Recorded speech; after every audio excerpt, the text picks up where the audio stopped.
All right, so ISS has just ended. I left a day early, took the red eye back home just because I like to have extra day to recover. But I got a lot of great questions in regards to my topic yesterday about self-storage feasibility, one of which I'm going to discuss today.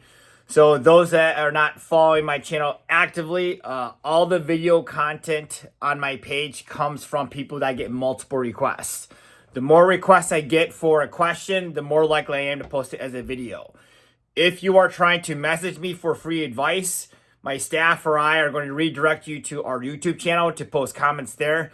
That's how things get selected. If you want to speak to me one-on-one, that unfortunately does have a cost. So I just want to point that out there that we have plenty of free content. I recommend utilizing as much of that as possible. But the topic I want to discuss is self-storage feasibility and how we basically differentiate between a 5-minute study and a 3-hour study.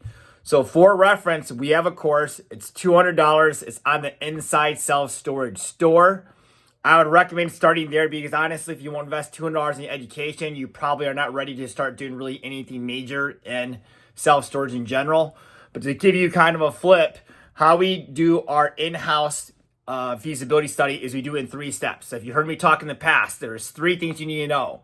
Okay, how much can I build? So how much square footage? Can I make a profit? And what type? So size, non-climate control, walk up, drive up, you name it. That's actually how we do our phases. So if we're looking at 150 facilities, what will happen is we look at just a demand report, okay? Does that area even need more storage to be built? If it does not meet the first one, what's right there, then we don't even bother the second and third. So about 10%, if we look at 100, about 10% of those won't even get it passed. So we're basically taking 100 of them and just pulling a quick report, seeing do they need more supply. That's a phase 1. That's how we eliminate 90% of our studies. So that way I have to do a full-blown feasibility study on each one.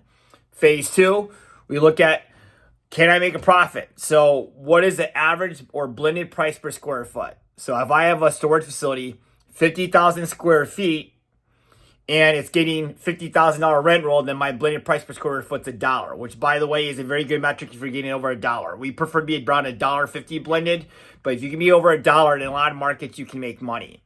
And then also the cost to build. So that's gonna be by kind of just listing or just kind of talking to people in the market about what their cost is to build. If those 2 numbers make sense for you build, which at that point, or if it makes sense you make an acquisition, then we transition to our 3rd step, which by the time we've got to this 3rd step, and now we're trying to transition more into a full-blown feasibility study, that's where we're building out our unit mixes. That's where we're calling comparables for rates. That's when we're trying to verify all the information to build out a pro forma.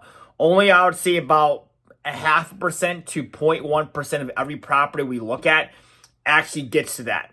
So that's when we are finally doing our full-blown study. You are never doing a full-blown feasibility study for a property you're just looking at for the first time, unless you're trying to get reps for practice. So to summarize, okay, you're gonna do it in 3 steps. Phase 1, just supply.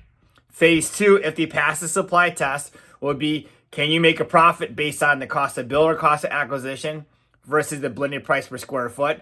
There's another video reference too as well, how to formulate a multiple of that to determine the best rate kind of by market. And then lastly, that's when you're actually looking at the unit mix. What unit mixes are you specifically doing? That's when you're actually going to be building our pro forma.